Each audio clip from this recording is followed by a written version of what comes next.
Hello, I Shahnawaz welcomes you in this lecture and I am continuing the chapter number 11 Dual Nature of Matter and Radiation और इस important lecture में हम पढ़ने वाले हैं D Broglie waves. Yes, previous to lectures में हमने dwell nature of radiation के बारे में बात की और देखा कि किस तरह से रेडिएशन, स्पेशली हमने रेडिएशन कंसिडर की थी लाइट की, उसकी किस तरह से एक particular light wave dual nature show करती है। ठीक है, और लाइट के अलग अलग फिनोमिनास को प्रूव करने के लिए हमें दोनों ही नेचर की ज़रूरत होती है। इट मीन्स कि हमें किसी पर्टिकुलर जो फिनोमिना है लाइट के, लाइक रिफ्लेक्शन, रिफ्रैक्शन, ठीक है, इंटरफेरेंस, इन्हें डिफाइन करने के लिए लाइट के वेव नेचर की ज़रूरत पड़ती है और लाइट को एज ए वेव नेचर में कंसिडर किया जाता है। जबकि जो दूसरे फिनोमिनास थे like photo electric effect, Compton effect, इन्हें डिफाइन करने के लिए हमें लाइट के पार्टिकल नेचर की ज़रूरत पड़ती है या हम लाइट को एज ए पार्टिकल कंसिडर करते हैं। तो इसी को कंटिन्यू करते हुए यहाँ पर एक और इम्पॉर्टेंट कंक्लूज़न आया हुआ है, ठीक है, जिसे डी ब्रॉगली ने बहुत ही स्ट्रांगली प्रूव किया था और ये प्रूव किया था कि सिर्फ रेडिएशन ही नहीं, अगर किसी पर्टिकुलर मटेरियल का कोई पार्टिकल, अगर कोई मटेरियल का पार्टिकल मोशन करता है या मोशन करता है तो उसके साथ भी एक वेव एसोसिएटेड होती है। इट मीन्स कि कोई पर्टिकुलर मटेरियल भी ड्वेल नेचर शो करता है। वो एक पर्टिकुलर मटेरियल या मैटर भी एक वेव की तरह बिहेव कर सकता है और एक पार्टिकल की तरह बिहेव कर सकता है अगर वो मोशन में हो तो। So the de Broglie waves या मैटर वेव्स के बारे में हम पढ़ रहे हैं। Radiation behaves both as a wave and particle. Radiation behaves both as a wave and particle, हमने लास्ट लेक्चर्स में पढ़ा है इसे। In 1924, Louis D. Broglie put forward a bold hypothesis that matter should also possess dual nature. Louis de Broglie ने एक important hypothesis पेश की और ये कहा कि मैटर या मटेरियल भी ड्वेल हाइपोथेसिस रखता है, ठीक है, ड्वेल नेचर पजेस करता है। और ये दो इम्पॉर्टेंट कंक्लूजन दिए गए या दो इम्पॉर्टेंट स्टेटमेंट दिए गए जिन्होंने प्रूफ किया कि हाँ, मैटर भी ड्वेल हाइपोथेसिस पजेस करता है। किस तरह से? पहला स्टेटमेंट दिया गया, the whole energy in the universe is in the form of the matter and electromagnetic radiation. जो इस यूनिवर्स की पूरी एनर्जी है, जो कंप्लीट एनर्जी है इस पर्टिकुलर यूनिवर्स की, वो एनर्जी दो तरह के टाइप्स में डिफाइन है। वो एनर्जी लाइज करती है due to the material exist in the universe and due to the electromagnetic radiation exist in the universe. इस पूरे होल यूनिवर्स में जितना भी मटेरियल है, जिस भी तरह का मटेरियल है, जिस भी तरह का मैटर है, और जो इलेक्ट्रोमैग्नेटिक रेडिएशन है, इन दोनों का कॉम्बिनेशन ही इस यूनिवर्स की एनर्जी को डिफाइन कर रहा है। और नेचर लव सिमेट्री, ये हमें पता है कि the nature love symmetry, nature में हर चीज़ सिमेट्रिक है। अगर आप थोड़ा सा गौर करेंगे, थोड़ा सा ध्यान लगाएंगे तो देखेंगे कि नेचर सिमेट्री पसंद करता है या नेचर हमेशा चीज़ों को सिमेट्रिक रखना चाहता है, बैलेंस करके रखना चाहता है।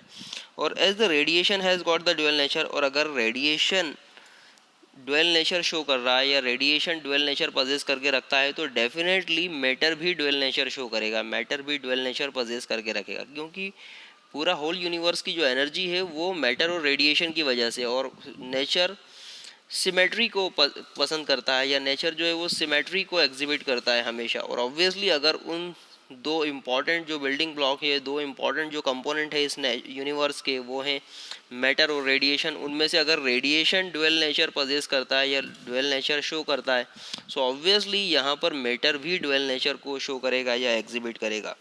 Thus according to the de Broglie wave is associated with the every moving particle.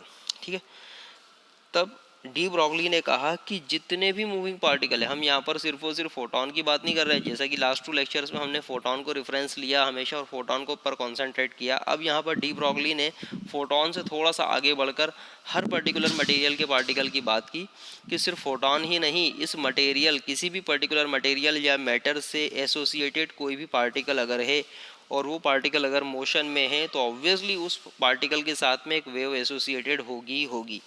ठीक है, so thus according to de Broglie a wave is associated with every moving particle और these waves are called the de Broglie waves और matter waves.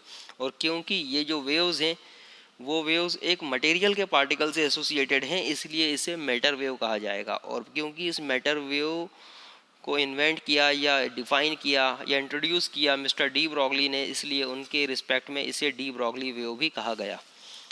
So according to the quantum theory of radiation energy of the photon is given by E is equal to h nu. हम जानते हैं बहुत अच्छी तरह से कि normally जब भी हम किसी एनर्जी की डिफाइन करते हैं, सो एनर्जी डिफाइन की जाती है यूनिवर्स की E is equals to h nu के फॉर्म में।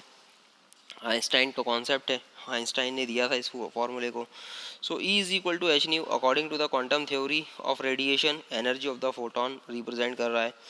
फर्दर अगर हम रिलेटिविस्टिक पार्टिकल्स की बात करें, अब देखिए अगर हम पार्टिकल की बात कर रहे हैं, मैटर के पार्टिकल की बात कर रहे हैं कि भाई मैटर किसी भी मैटर या मटेरियल का जो पार्टिकल है उसके साथ में वेव एसोसिएटेड है, और जब हम उस वेव को कैलकुलेट करेंगे या उस वेव की वेवलेंथ को कैलकुलेट करेंगे, उसकी वेलोसिटी को कैलकुलेट करेंगे, तो कैलकुलेशन के लिए हमें एक रेफरेंस की ज़रूरत होगी, है ना। और जब भी हम किसी रेफरेंस के रिस्पेक्ट में किसी भी पार्टिकल का कैलकुलेशन करेंगे तो हम वहाँ पर एक्चुअल में रिलेशन इस्टेब्लिश करते हैं या फिर रिलेटिविटी का कॉन्सेप्ट यूज़ करते हैं कि भाई हमारा रेफरेंस ये था, सपोज हमारा रेफरेंस फोटोन है, तो फोटोन के रिस्पेक्ट में अगर ये मैटर मेरे पास है तो इस मैटर या मटेरियल का पार्टिकल की प्रॉपर्टीज़ क्या है।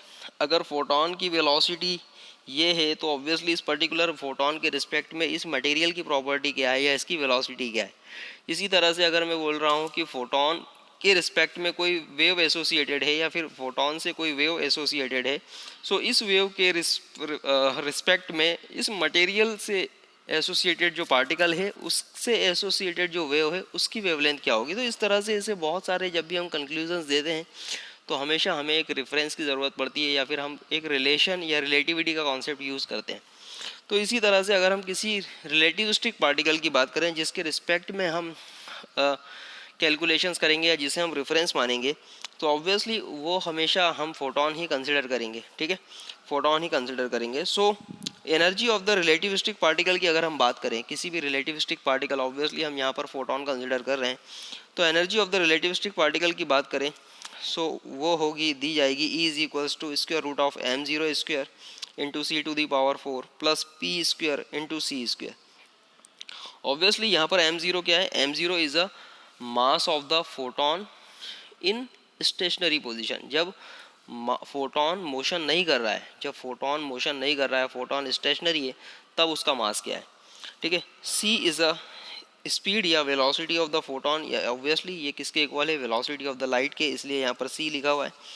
P is a momentum of photon, ठीक है, मोमेंटम ऑफ द पार्टिकल या मोमेंटम ऑफ द फोटोन, ठीक है। And c obviously is a speed और वेलोसिटी ऑफ द लाइट या वेलोसिटी ऑफ द फोटोन।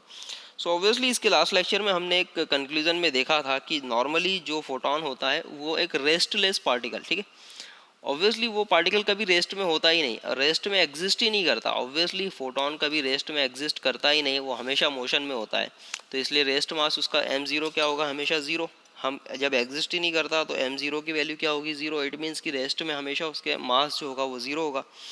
सो इस पर्टिकुलर इक्वेशन में हम एम जीरो की वैल्यू को अगर जीरो पुटअप कर दें, so finally we will get, ये पूरी जो टर्म है वो जीरो हो जाएगी, and finally p square c square square root will become p c only, so E will be equal to p c. Finally हमें यहाँ पर energy of the relativistic particle मिल गई, E is equal to p c. और obviously क्योंकि हम यहाँ पर रिलेशन इस्टेब्लिश कर रहे हैं, हमारी मैटर या मटेरियल वेव्स को हम रिलेट करेंगे हमारी रेफरेंस से, और हमारा रेफरेंस की एनर्जी बेसिकली अब यहाँ पर आ चुकी है, हमें E is equal to p c मिल चुका है। So finally we will equalize ये जो एनर्जी है, E is equal to h nu and E is equal to p c. So finally इन दोनों इक्वेशन को जब हम इक्वलाइज करेंगे तो हमें मिलेगा p c is equals to h nu. यहाँ से हम मोमेंटम कैलकुलेट कर सकते हैं, we can calculate the momentum, p is equals to h nu divided by c, और obviously c is a speed of light और उसकी वैल्यू होती है न्यू इंटू लैम्डा, जहाँ पर लैम्डा क्या है, वेवलेंथ ऑफ द वेव है। So finally we can put c is equals to nu lambda, यहाँ से न्यू कैंसिल आउट होगा, ओनली बचेगा एच बाय लैम्डा। तो यहाँ से हमें मोमेंटम ऑफ द पार्टिकल मिल गया, p is equals to h by lambda, और यहाँ से हम wavelength of the particle calculate कर सकते हैं, वो होगी lambda is equal to h upon p.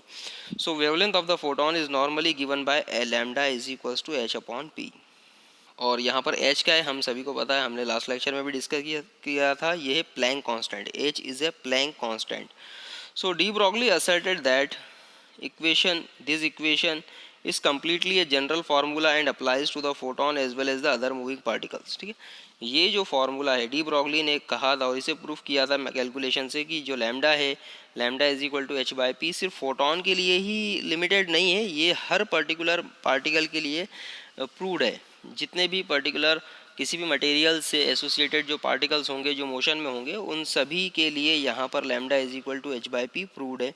So the momentum of the particle of the mass m moving with the velocity v is m v. Normally हमें पता है कि momentum जो होता है किसी भी पर्टिकुलर पार्टिकल का जिसकी वेलोसिटी v है और मास m है वो दिया जाता है p is equals to m into v से। सो फाइनली हम यहाँ पर मोमेंटम का फार्मूले से मोमेंटम की वैल्यू पुटअप कर सकते हैं p is equals to m v. So finally we can put p की जगह हम लिख सकते हैं एम वी। सो हमारे पास लैम्डा का एक ही फार्मूला आ चुका है। और so this is called the de Broglie relation. आप देख सकते हैं यहाँ पर ये कहा जाता है डी ब्रॉगली रिलेशन। देखिए डी ब्रॉगली ने सबसे इंपॉर्टेंट थिंग क्या कही थी, डी ब्रॉगली ने ये बताया था कि मैटर से एसोसिएटेड कोई भी जो पार्टिकल होगा वो भी ड्वेल नेचर रखेगा। इट मीन्स कि जो मैटर होता है वो भी ड्वेल नेचर रखता है। अब मैटर तो मटेरियल है, ऑब्वियसली पार्टिकल तो प्रूव्ड ही है उसके साथ में, लेकिन वो एक वेव नेचर भी रख रहा है, इसे प्रूव करना था। तो देखो यहाँ पर बड़ा सिंपली है, यही एक इम्पॉर्टेंट टर्म है जो हम यहाँ पर हमें पार्टिकल का मोमेंटम और वेव की वेवलेंथ, पार्टिकल का मोमेंटम और वेव की वेवलेंथ इन दोनों में रिलेशन शो कर रही है। इसलिए यहाँ पर ये जो इक्वेशन है वो काफ़ी इंपॉर्टेंट रिलेशन है जो कहीं ना कहीं डी ब्रॉगली जो कॉन्सेप्ट है या डी ब्रॉगली का जो फॉर्मूला है उससे प्रूव कर रहा है। So this is called the de Broglie relation, this is called the de Broglie relation. It connects the momentum which is the characteristic of particle and with the wavelength which is the characteristic of wave। Obviously यहाँ पर एक particle और एक wave दोनों की characteristic आपस में relate होती हुई हमें नज़र आ रही है। पार्टिकल का मोमेंटम और वेव की वेवलेंथ ये दोनों आपस में रिलेट होती हुई नज़र आ रही है, इसलिए इसे कहा गया de Broglie relation. And if the velocity of particle is comparable to the velocity of light then the mass of the particle is given bye.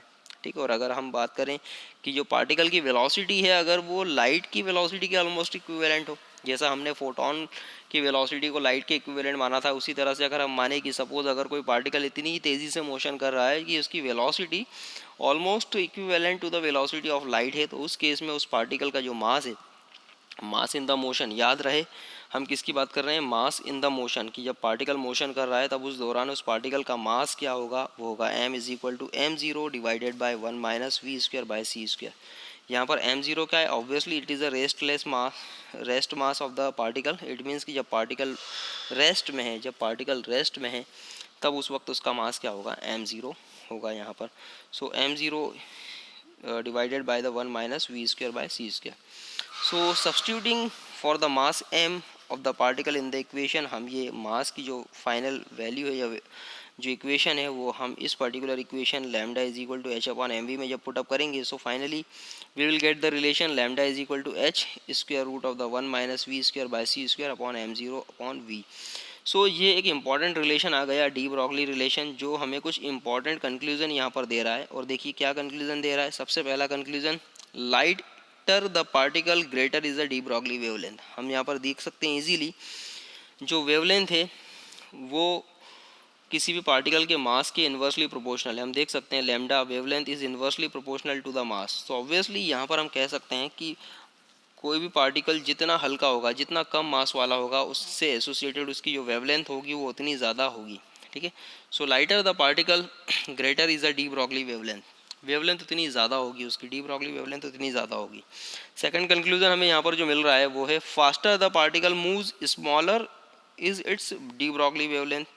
यहाँ से हम एक और कंक्लूजन देख सकते हैं, क्योंकि यहाँ पर जो वेवलेंथ ऑफ द वेव है लैम्डा, जिसे हम डी ब्रॉगली वेवलेंथ कह रहे हैं, so lambda is inversely proportional to the we.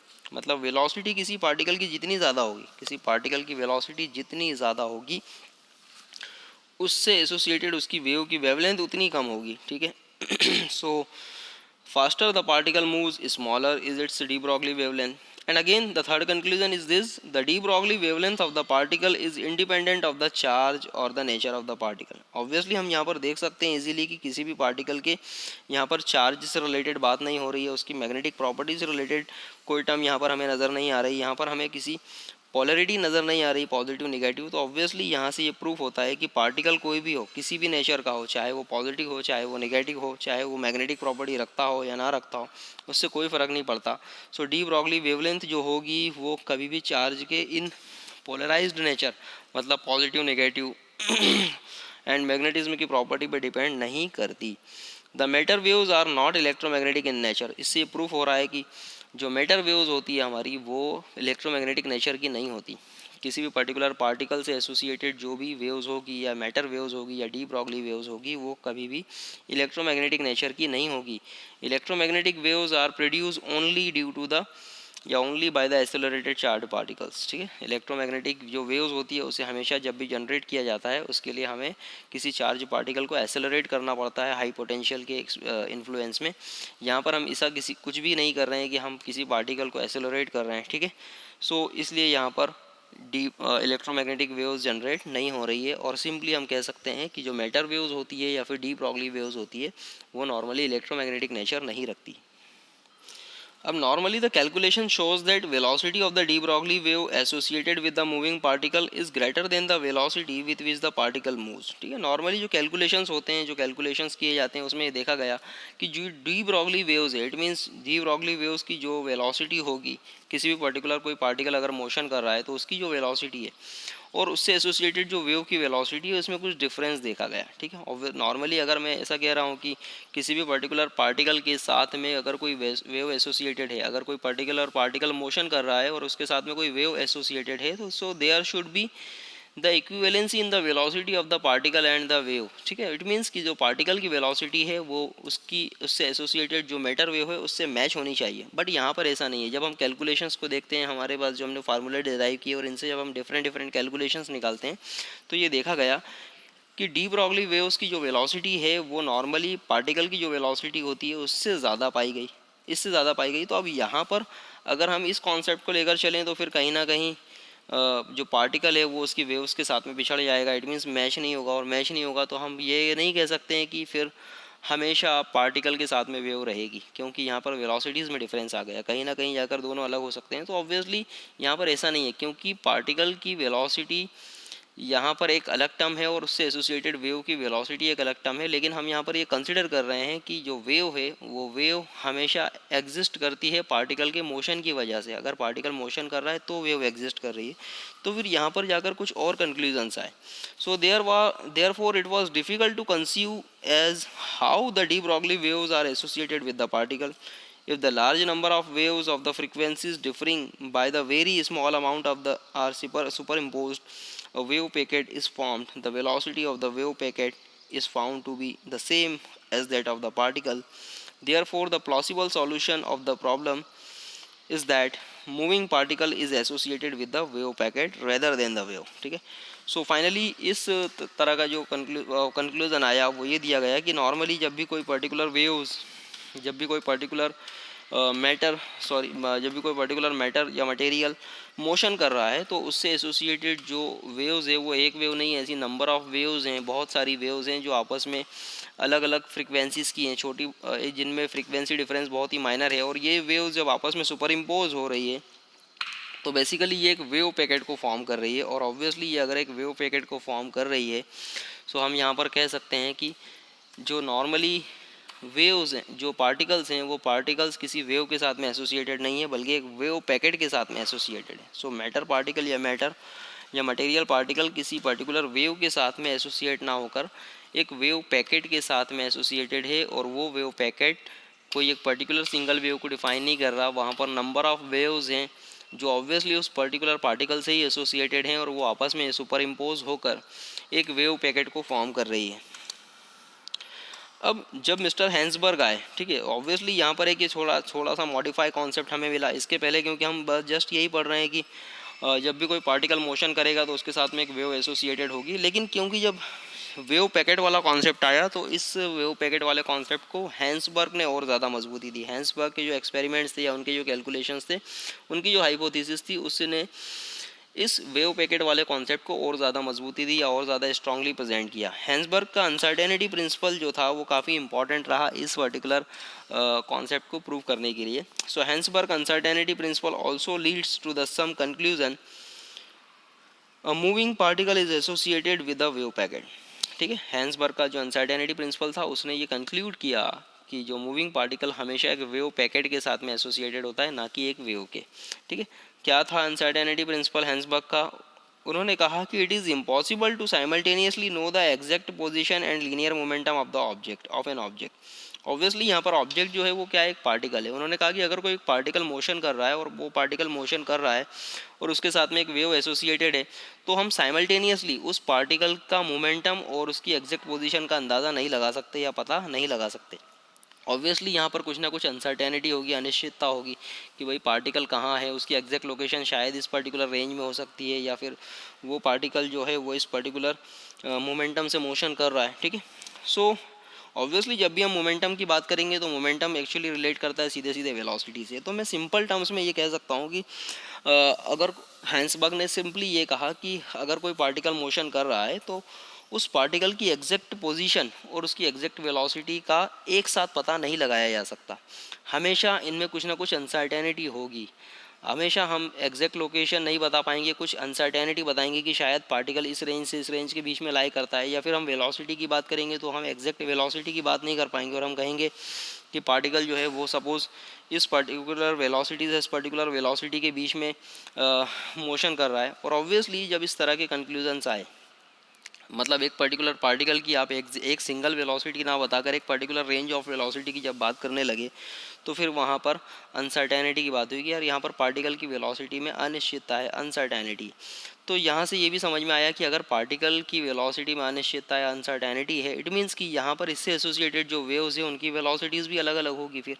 तो ऑब्वियसली अब यहाँ पर वेव्स की वेलोसिटी की अगर जब हम बात करें तो एक पर्टिकुलर वेव जो है वो एक सिंगल वेलोसिटी ऑक्यूपाई कर सकती है, और यहाँ पर अगर रेंज ऑफ वेलोसिटीज़ की बात हो रही है तो डेफिनेटली यहाँ पर फिर नंबर ऑफ मल्टीपल वेव्स की बात होगी, और जब मल्टीपल वेव्स की बात होगी तो ऑब्वियसली उनके कॉम्बिनेशन की बात होगी, उनके सुपरपोजिशन की बात होगी, और जब वेव्स का सुपरपोजिशन होगा तो ऑब्वियसली यहाँ पर एक वेव पैकेट की बात होगी। सो मिस्टर हैंसबर्ग ने कहा it is impossible to simultaneously know the exact position and linear momentum of an object, and the product of the minimum uncertainty is in the position and momentum is always greater than the और equal to the h/2π। Heisenberg ने एक छोटा सा statement दिया और उनके statement को formalise किया गया मैथमेटिकल इक्वेशन से, और ये कहा गया कि अगर suppose del x is a uncertainty in the position है और del p is a uncertainty in the momentum है, और जैसा हैंसबर्ग ने कहा कि साइमल्टेनियसली इन दोनों का एग्जैक्टली पता नहीं लगाया जा सकता, तो ऑब्वियसली हम यहाँ पर अगर दोनों के मल्टीप्लिकेशन की बात करें तो हैंसबर्ग ने कहा कि अनसर्टेनिटी इन द पोजीशन और अनसर्टेनिटी इन द मोमेंटम, इनका जो प्रोडक्ट होगा उसकी वैल्यू हमेशा ग्रेटर देन और इक्वल टू होगी h/2π, जहाँ पर h जो है वो है Planck constant. So where del x and del p are respectively the minimum uncertainties in the position and momentum of the object and h is a Planck constant। अब यहाँ से छोटा सा प्रूफ हम ले सकते हैं। अगर सपोज़ हम इस इक्वेशन को थोड़ा सा मॉडिफाई करें और इस इक्वेशन को अगर थोड़ा सा देखें, सो सिंपली हम यहाँ से एक इम्पॉर्टेंट कंक्लूजन ड्रॉ कर सकते हैं। यहाँ से हम इस तरह से लिख सकते हैं, सपोज़ अगर डेल पी की बात करूँ, अगर मैं यहाँ से डेल पी कैलकुलेट करूँ तो इस तरह से हम कैलकुलेट कर सकते हैं h/2π डेल एक्स, ठीक है। बड़ा सिंपल सा कॉन्सेप्ट है। अब यहाँ पर थोड़ी देर के लिए हम ये मान लें कि सपोज अगर कोई पार्टिकल मोशन कर रहा है और यहाँ पर del x is uncertainty in the position है, अगर मैं बोल रहा हूँ कि उसकी पोजीशन का एग्जैक्टली पता नहीं लगा पा रहे हैं हम, ठीक है। सो डेल एक्स क्या है, अनसर्टेनिटी। और अगर सपोज हमने एग्जैक्ट पोजीशन का पता लगा लिया कि हाँ पार्टिकल इसी पर्टिकुलर पोजीशन पे एग्जैक्टली लाई कर रहा है, तो उसका मतलब ये हुआ कि उसमें अनसर्टेनिटी ज़ीरो हो गई, अनिश्चितता ज़ीरो हो गई। तो इस केस में अगर हम ये कंसिडर करें the position of the object is known accurately, अगर हम जानते हैं कि पार्टिकल या ऑब्जेक्ट की पोजीशन एक्यूरेटली कहाँ है, तो ऑब्वियसली उस केस में डेल एक्स की वैल्यू क्या हो जाएगी, ज़ीरो। अब अगर डेल एक्स की वैल्यू यहाँ पर अगर ज़ीरो होती है, सो फाइनली क्या होगा, यहाँ पर ज़ीरो पुटअप करूँ तो क्या होगा, ये पूरी इक्वेशन हो जाएगी ज़ीरो, और ये पूरी इक्वेशन जब हो जाएगी ज़ीरो तो फाइनली हम बोल सकते हैं कि यहाँ पर डेल पी की वैल्यू क्या हो जाएगी, इन्फिनिटी, ठीक है। इट मीन्स कि अनसर्टेनिटी इन द मोमेंटम हो जाएगा infinity. So then the above equation requires del p should be equals to infinity, ठीक है। तो ये इक्वेशन ये डिफाइन कर रही है कि अगर एग्जैक्ट पोजीशन का पता लगा लिया, एग्जैक्ट पोजीशन का पता हमने लगा लिया, या एग्जैक्ट पोजीशन हम किसी पर्टिकुलर पार्टिकल की जानते हैं, तो उस केस में उसका मोमेंटम होगा इन्फिनिटी। उसके मोमेंटम में जो अनसर्टेनिटी वो हो जाएगी इन्फिनिटी। डेल पी क्या है, uncertainty in the momentum. Momentum में अनसर्टेनिटी इन्फिनिटी हो जाएगी, मतलब मोमेंटम में अनिश्चितता इन्फिनिटी हो जाएगी। मतलब किसी भी पर्टिकुलर पार्टिकल की वेलोसिटी का अंदाज़ा आप लगा ही नहीं सकते। उस केस में आप यहाँ पर अप्रॉक्सीमेशन भी नहीं दे सकते, एग्जैक्टली या एक पर्टिकुलर रेंज भी आप डिफाइन नहीं कर सकते, ठीक है।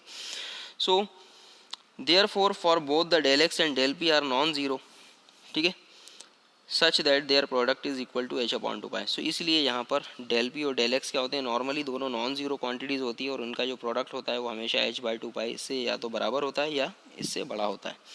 अब यहाँ पर एक और कंक्लूजन अगर हम लेते हैं, सपोज़ कि यहाँ पर सपोज़ हमने लिया डेल एक्स, ठीक है, is greater than equal to h upon two pi और डेल पी, और सपोज़ हमने कंसिडर किया कि यहाँ पर momentum uncertainty in the momentum क्या है, अगर सपोज़ ज़ीरो है, uncertainty in the momentum zero है, इट मीन्स वेलोसिटी में अनसर्टेनिटी ज़ीरो है, इट मीन्स वेलोसिटी यहाँ पर हमें एग्जैक्टली पता है, तब उस केस में ये क्वांटिटी भी हो जाएगी ज़ीरो और ऑब्वियसली यहाँ पर डेल एक्स हो जाएगा इन्फिनिटी, ठीक है।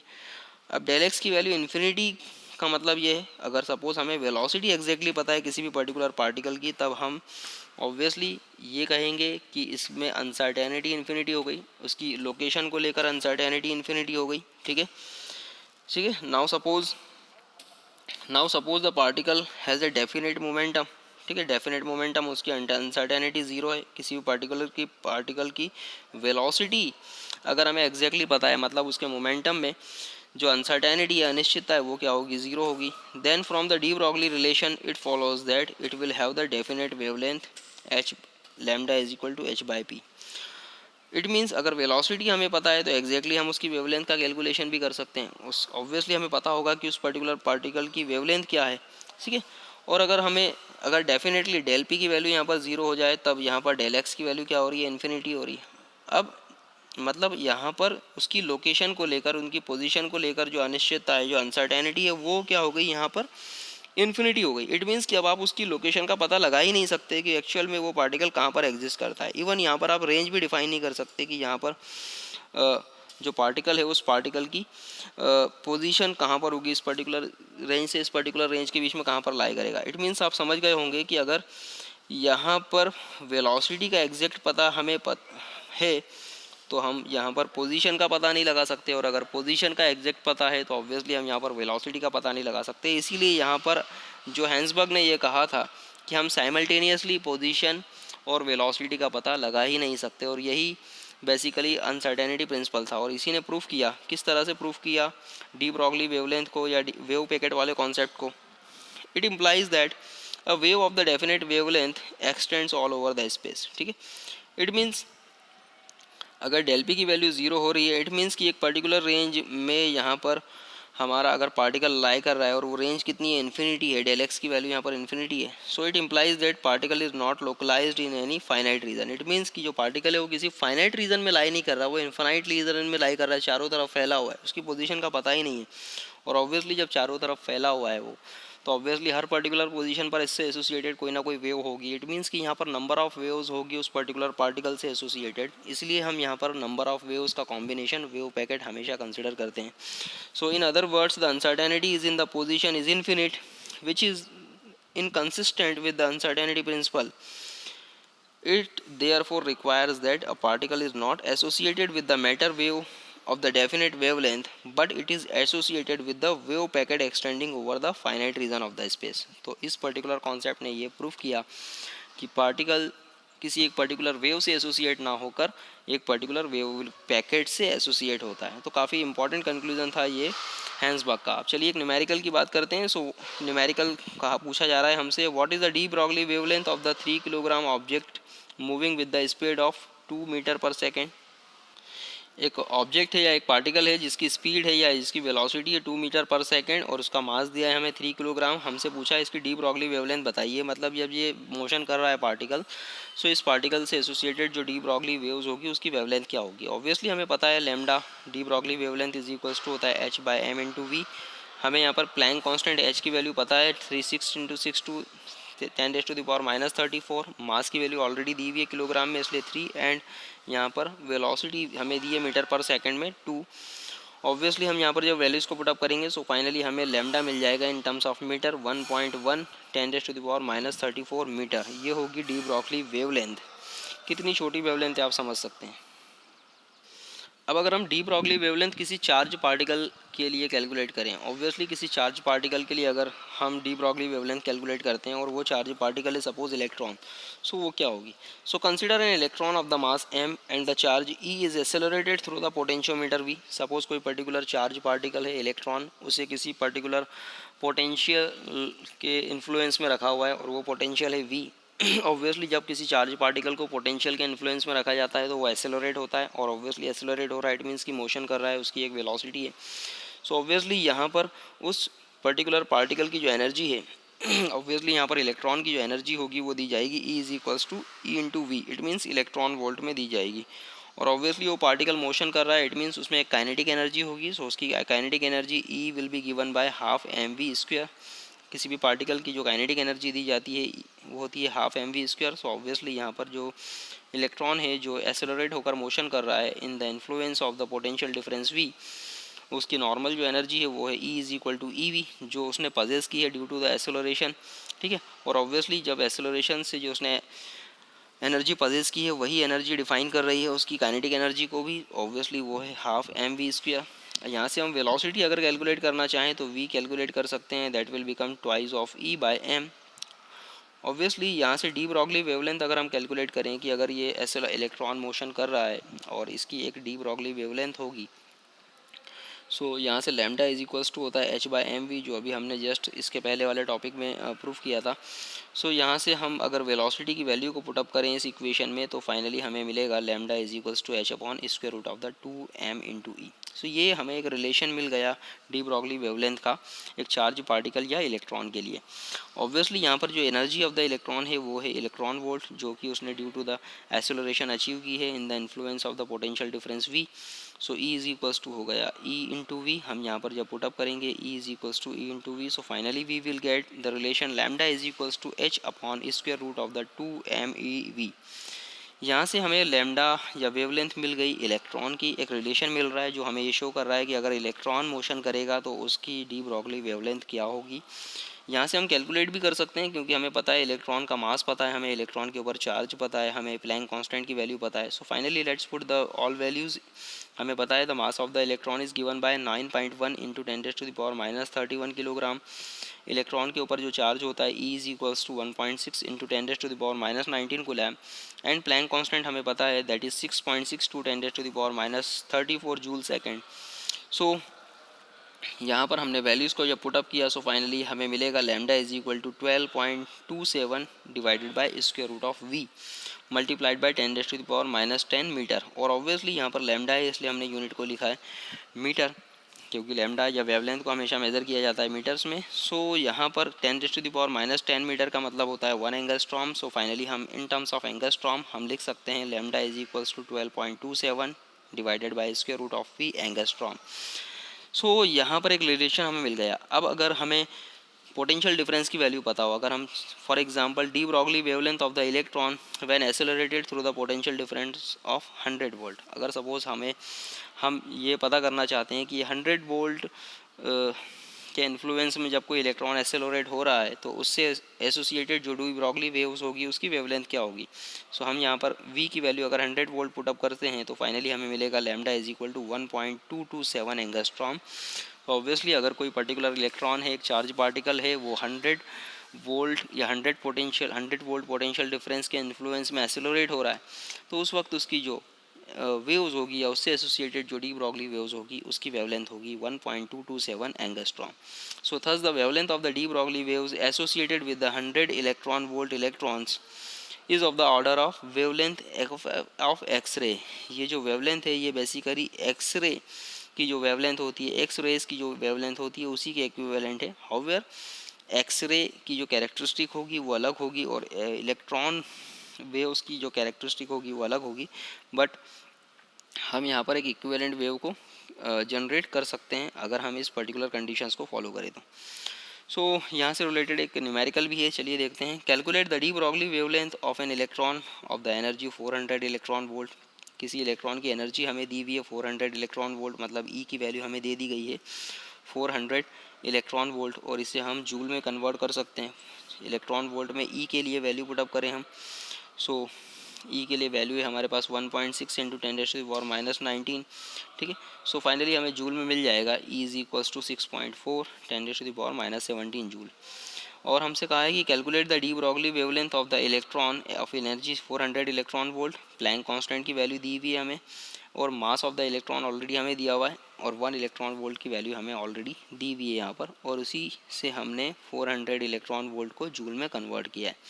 So de Broglie wavelength calculate करने के लिए हमें कहा है, सो ऑब्वियसली लैम्डा की वैल्यू होती है h upon square root of the 2m into E. यहाँ से ई की वैल्यू हम इजीली पुटअप करें, एच की वैल्यू को पुटअप करें। सबसे पहले एच है 6.6 into 10⁻⁻34 joule, then 2 as it is. Mass of the electron दिया हुआ है 9.1 इंटू 10⁻31 किलोग्राम, एंड यहाँ पर हमें दिया हुआ है energy of the electron in terms of joule, हमने जो कैलकुलेट की है 6.4 इंटू 10⁻⁻17। सो फाइनली जब हम इसका कैलकुलेशन करेंगे, so we will get the lambda is equals to 0.61 10⁻10 metre. और ऑब्वियसली यहाँ से हम इसे एंगस्ट्रॉम में भी कन्वर्ट कर सकते हैं, so we can write because 10⁻10 meter is equals to 1 angstrom, so finally it will become 0.61 is angstrom. So इस पर्टिकुलर इलेक्ट्रॉन की जो वेवलेंथ होगी या डी ब्रॉगली वेवलेंथ होगी वो होगी 0.61 एंगस्ट्रॉम। अब जो इलेक्ट्रॉन से एसोसिएटेड जो वेव्स है उसकी वेवलेंथ भी हमने कैलकुलेट कर ली, न्यूमेरिकल्स भी देख लिया। अब यहाँ पर एक एक्सपेरिमेंटल डेमोस्ट्रेशन था जिसने इलेक्ट्रॉन के वेव नेचर को शो किया, एग्जिबिट किया। So the wave nature of the material particle as predicted by the de Broglie was confirmed by the Davison and Germer in the United States and by the G.P. Thomson in Scotland, ठीक है। D Broglie ने जो matter wave की जो hypothesis दी और by calculation उसे proof किया, उसे बाय एक्सपेरिमेंट प्रूफ किया डेविसन और जर्मर ने यूनाइटेड स्टेट्स में और जीपी थॉमसन ने स्कॉटलैंड में। और किस तरह का एक्सपेरिमेंट था ये, तो ये हम डेविसन एंड जर्मर का एक्सपेरिमेंट देखने जा रहे हैं। एग्जामिनेशन में कई बार ये डेविसन जर्मर एक्सपेरिमेंट के नाम से भी फेमस हुआ है या पूछा जाता है। So experimental arrangement used by the Davisson and Germer is shown in the figure. हम देख सकते हैं यहाँ पर एक्सपेरिमेंटल अरेंजमेंट हमें दिख रहा है। यहाँ पर ये डेविसन एंड जर्मर एक्सपेरिमेंट का सेटअप है पूरा, ठीक है। इसमें दिया है electron from the hot tungsten cathode are accelerated by the potential difference V between the cathode and anode, ठीक है। यहाँ पर एक टंगस्टन वायर है, टंगस्टन मटेरियल का वायर है। ऑब्वियसली यहाँ पर इसके अक्रॉस एक पोटेंशियल अप्लाई किया हुआ है, दैट इज़ V। और ऑब्वियसली इस पोटेंशियल का जो नेगेटिव टर्मिनल है वो एक पर्टिकुलर सिरे पर कनेक्टेड है टंगस्टन वायर के, और इसका जो पॉजिटिव टर्मिनल है वो एक पर्टिकुलर यहाँ पर कैप है, इस कैप से कनेक्टेड है। तो ऑब्वियसली ये जो कैप है ये कहलाएगी एनोड, और ये टर्म जो कहलाएगा वो कहलाएगा कैथोड C, ठीक है। ये कहलाएगा कैथोड C। सो ऑब्वियसली यहाँ पर कैथोड और एनोड वाला कॉन्सेप्ट हमें मिल गया। ऑब्वियसली अगर ये कैथोड है, ये अगर कैथोड है तो ऑब्वियसली ये पूरा वायर ही कैथोड कहलाएगा क्योंकि ये नेगेटिव टर्मिनल से कनेक्टेड है। सो इसलिए यहाँ पर C से रिप्रेजेंट किया हुआ है इसे। So a narrow hole in the anode renders the electron into the fine beam of electron and allows it to strike the nickel crystal, ठीक है। यहाँ पर क्या होगा कि ये बेसिकली जो टंगस्टन वायर है, इस टंगस्टन वायर के अक्रॉस जो हाई पोटेंशियल डिफरेंस हमने भी अप्लाई किया हुआ है, यहाँ से बेसिकली जब इलेक्ट्रॉन्स रिलीज़ होंगे इलेक्ट्रॉन्स यहाँ से अब रिलीज़ होंगे, और ऑब्वियसली इलेक्ट्रॉन्स जो होंगे वो नेगेटिवली चार्ज पार्टिकल जब एनोड की तरफ अट्रैक्ट होंगे तो बहुत ही स्पीड से, बहुत ही ज़्यादा वेलोसिटी के साथ में ये अट्रैक्ट होंगे। और ऑब्वियसली इस एनोड में एक छोटा सा होल हमने रेंडर कर रखा है जो क्या करेगा वो करेगा इस इलेक्ट्रॉन्स की जो क्वांटिटीज़ है उन इलेक्ट्रॉन्स की क्वांटिटी को एक बीम में कन्वर्ट कर देगा। ये जो होल है, जब इस होल से पास होंगे वो सारे इलेक्ट्रॉन तो एक फाइन बीम के फॉर्म में यहाँ से एस्केप होंगे, यहाँ से बाहर होंगे, और बाहर होने के बाद यहाँ पर एक निकल क्रिस्टल है, इस निकल क्रिस्टल से आकर स्ट्राइक होंगे। इस निकल क्रिस्टल से आकर जब वो स्ट्राइक होंगे तो स्ट्राइक होने के बाद वो इधर उधर फैलने लगेंगे, सारी डायरेक्शंस में वो फैलेंगे, ठीक है। सो the electrons are scattered in all the direction by the atoms in the crystal. The intensity of the electron beam scattered in a given direction is found by the use of detector, ठीक है। यहाँ पर एक detector arrangement से ये detector इस particular, क्योंकि यहाँ से इंसिडेंट बीम जब आएगी और वो टकराकर जब सारी डायरेक्शंस में फैलेगी तो ऑब्वियसली इन ये जो स्कैटर्ड बीम होगी, इन स्कैटर्ड बीम की इंटेंसिटी हर पर्टिकुलर डायरेक्शन में अलग अलग होगी। ऑब्वियसली किसी पर्टिकुलर डायरेक्शन में ज़्यादा होगी, किसी पर्टिकुलर डायरेक्शन में कम होगी। सो किस पर्टिकुलर डायरेक्शन में, ऑब्वियसली वो जो डायरेक्शन मेज़र की जाएगी वो मेज़र की जाएगी इन टर्म्स ऑफ एंगल। सो किस पर्टिकुलर एंगुलर डिस्प्लेसमेंट में जो स्कैटर्ड बीम है उसकी इंटेंसिटी ज़्यादा है, उसकी इंटेंसिटी ज़्यादा है। इसे कैलकुलेट करने के लिए एक डिटेक्टर यहाँ पर लगाया हुआ है। ये डिटेक्टर इस पर्टिकुलर एक्सिस के अलाउंग रोटेट होता रहता है और हर पर्टिकुलर डायरेक्शन में स्कैटर्ड इलेक्ट्रॉन्स की इंटेंसिटी को कैलकुलेट करता रहता है। So the intensity of the electron beam scattered in the given direction is found by the use of detector. By rotating the detector about an axis through the point O, intensity of the scattered beam can be measured for the different values of phi. The angle between the incident and the scattered direction of the electron beam, the graph is plotted between the angle phi and the intensity of the scattered electron beam. Such graphs are plotted at the different accelerating voltages. In each graph, the intensity of the electron beam is given direction is proportional to the distance of the in each graph the intensity of the electron beam in a given direction is proportional to the distance of the curve from the point O in the direction. So obviously यहाँ पर अलग अलग voltage levels पर इस V की अलग अलग values पर जब इलेक्ट्रॉन बीम्स को इंसिडेंट किया गया है इस निकल क्रिस्टल पर, और इससे जो स्कैटर होने वाली जो बीम्स है उन स्कैटर्ड बीम्स को अलग अलग डायरेक्शंस में उनकी इंटेंसिटी को कैलकुलेट किया गया। तो इससे रिलेटेड यहाँ पर कुछ ग्राफ्स बनाए गए जो अलग अलग वोल्टेजेस पर बनाए गए। सो ऑब्वियसली यहाँ पर ये जो ग्राफ है वो बेसिकली इंसिडेंट बीम और स्कैटर्ड बीम के बीच में अलग अलग एंगल्स पर इंटेंसिटीज़ को डिफाइन कर रहा है। ठीक है, जो बेसिकली ये जो चार ग्राफ हैं जो अलग अलग वोल्टेजेस पर कैलकुलेट किए गए। पहले सपोज़ यहाँ पर जो वोल्टेज लेवल है उस वोल्टेज लेवल को वेरी किया गया 44 वोल्ट, 48 वोल्ट, 54 वोल्ट और 60 वोल्ट, और इन सारे अलग अलग वोल्टेजेस पर स्कैटर्ड बीम और इंसिडेंट बीम के बीच में एक ग्राफ प्लॉट किया गया अलग अलग एंगल्स पर। और ये ग्राफ बेसिकली हमें एक इंटेंसिटी शो कर रहा है। ये शो कर रहा है कि बेसिकली किस पर्टिकुलर एंगल पर हमें हायर इंटेंसिटी मिली है किस पर्टिकुलर वोल्टेज के रिस्पेक्ट में। So the graph is plotted between the angle phi and the intensity of the scattered beam. ठीक है, बेसिकली अलग एंगल फाई और intensity of the scattered beam के बीच में ये ग्राफ प्लॉट किया गया सच कि किस पर्टिकुलर एंगल पर हमें ज़्यादा हायर इंटेंसिटी मिली है, इस एंगल पर मिली है। ठीक है, फाई की इस वैल्यू पर मिली है, या फिर फाई की वैल्यू अगर हम रिड्यूस करते हैं तो इस वैल्यू पर मिली है, या फिर फाई की कुछ डिफरेंट वैल्यू पर हमें इंटेंसिटी ज़्यादा मिल रही है स्कैटर्ड बीम की। इसी के लिए हमने ग्राफ प्लॉट किया हुआ है। Such graph are plotted at the different accelerating voltage, और ये सारे ग्राफ जैसा हमने देखा 44 वोल्ट से 60 वोल्ट तक अलग अलग वोल्टेजेस पर प्लॉट किए गए। ठीक है, in each graph the intensity of electron beam in the given direction is proportional to the distance of the curve from the point O.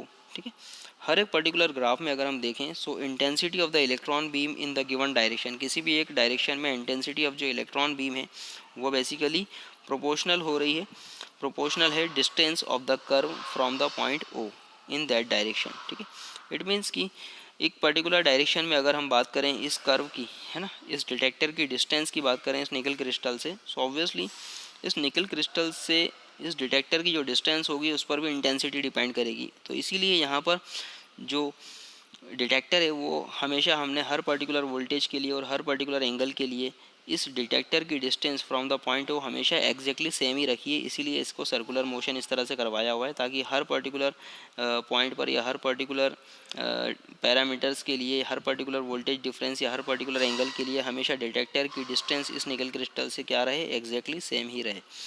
ठीक है, so the experimental curves obtained by the Davis and Germer as shown in the figure, हम देख सकते हैं यहाँ पर, और इनसे क्या कंक्लूजन निकल रहा है हम वो भी देख सकते हैं। सबसे पहले लिखा है intensity of the scattered electron depends upon the angle of scattering phi. ठीक है, सीधी सी बात है कि जो भी इंटेंसिटी ऑफ स्कैटर्ड इलेक्ट्रॉन है, intensity of the scattered electron जो हैं ऑब्वियसली यहाँ पर अलग अलग डायरेक्शंस में जब हमने मेज़र किया डिटेक्टर की मदद से तो intensity of the scattered electron basically depend कर रहा है फाई पर, एंगल पर। ठीक है, फाई पर। ऑब्वियसली ऑलवेज अ बम्प और the kink occurs at the curve phi is equal to 50 degree. अलग अलग वोल्टेज लेवल अलग अलग एंगल पर जब हमने चेक किया तो हमेशा हमें यहाँ पर आप देख सकते हैं, यहाँ पर इसे 50 डिग्री पर हमेशा लगभग 50 डिग्री के अक्रॉस हमें यहाँ पर जो इंटेंसिटी है उस इंटेंसिटी में एक बम्प सा मिला। ये बम्प सा मिला मतलब एक हाई राइज मिला हमें इंटेंसिटी में, अचानक से एक राइज मिला, ठीक है, अचानक से एक राइज मिला, एक बम्प मिला है। और ये हमेशा हमें हर पर्टिकुलर वोल्टेज पर 50 डिग्री एंगल पर ही मिला है, 50 डिग्री एंगल पर ही मिला है।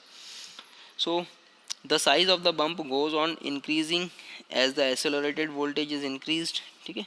हम देख सकते हैं कि यहाँ पर जैसे जैसे वोल्टेज हमने इंक्रीज़ किया, 44 वोल्ट पर ये जो बम्प है इसका साइज़ थोड़ा छोटा है, लेकिन 48 वोल्ट पर इसका साइज़ थोड़ा सा बड़ा हुआ, 54 वोल्ट पर इसका साइज़ और बड़ा हुआ, लेकिन 60 वोल्ट पर जब हमने और राइज़ किया वोल्टेज को तो ऑब्वियसली बम्प का साइज़ थोड़ा सा और कम होने लगा, मतलब डिक्रीज़ होने लगा। इट मीन्स कि पहले बम्प का साइज़ इंक्रीज़ हो रहा था, फिर उसके बाद डिक्रीज़ होने लगा। So the size of the bump becomes maximum when accelerating voltage is 54 volt. हमने देखा कि बम्प का जो साइज़ है वो 54 वोल्ट पर क्या है, मैक्सिमम है, ठीक है। And the size of the bump starts decreasing with further increase in accelerating voltage. हम देख सकते हैं यहाँ पर कि जैसे ही 54 वोल्ट से ज़्यादा हुआ ऑब्वियसली यहाँ पर ये बम्प का साइज़ डिक्रीज़ होने लगा। मतलब यहाँ पर हमें एक कंक्लूजन ये मिला कि 50 डिग्री पर हमेशा हमें हाई इंटेंसिटी मिलेगी, high intensity of the scattered beam मिलेगी। मतलब जहाँ पर जब भी इसकी वैल्यू 50 डिग्री होगी, ये जो स्कैटर्ड बीम 50 डिग्री पर जो स्कैटर्ड बीम है, 50 डिग्री पर स्कैटर्ड बीम की इंटेंसिटी हमेशा हमें क्या मिलेगी, ज़्यादा मिलेगी, चाहे हम किसी भी पर्टिकुलर वोल्टेज का यूज़ करें। और इन वोल्टेजेस में से भी अगर 54 वोल्ट की बात करें तो 54 वोल्ट पर हमें 50 डिग्री पर high intensity of scattered beam मिलेगी। सो however, according to the classical physics, there should be very little variation in the intensity of electron beam with the angle of scattering and accelerating voltage. So, यहाँ पर अगर हम इसके explanation की बात करें, यहाँ से अभी भी हमें जो इलेक्ट्रॉन की लैम्डा मिलती है, लैम्डा को जब हम कैलकुलेशन करते हैं तो वो हमें मिलता है 1.65 एंगस्ट्रॉम, 1.65 एंगस्ट्रॉम। इसके पहले जस्ट हमने देखा कि वो था 1। इसके पहले हमने इलेक्ट्रॉन्स के लिए जो कैलकुलेशन किए थे वहाँ पर भी हमें लैम्डा की वैल्यू 1.22 एंगस्ट्रॉम मिली थी 100 वोल्ट्स के लिए, ठीक है। तो इस तरह से हमें ये मिल रहा था कि फॉर एग्जांपल हम ये कह सकते हैं यहाँ पर कि हमें लैम्डा की वैल्यू यहाँ पर कुछ ना कुछ अचीव हो रही है। इट मीन्स कि यहाँ पर वेव एग्जिस्ट कर रही है। अगर हमें लैम्डा की वैल्यू यहाँ पर अचीव हो रही है तो इट मीन्स कि यहाँ पर वेव एग्जिस्ट कर रही है, क्योंकि लैम्डा या वेवलेंथ हमेशा सिर्फ और सिर्फ वेव के साथ में एग्जिस्ट करती है। सो फाइनली हम कह सकते हैं कि यहाँ पर जो इलेक्ट्रॉन है वो बेसिकली वेव नेचर भी रखता है। So this was all about the matter waves and particle waves, ठीक है। और हमने आज देखा कि किस तरह से एक मैटर या पार्टिकल वेव्स भी ड्वेल नेचर रखती है। सो आई होप आपको ये लेक्चर आज का समझ में आया होगा। एटलीस्ट इस लेक्चर को 2 से 3 बार ज़रूर देखिएगा ताकि आपके कॉन्सेप्ट्स और ज़्यादा क्लियर हो। Thank you.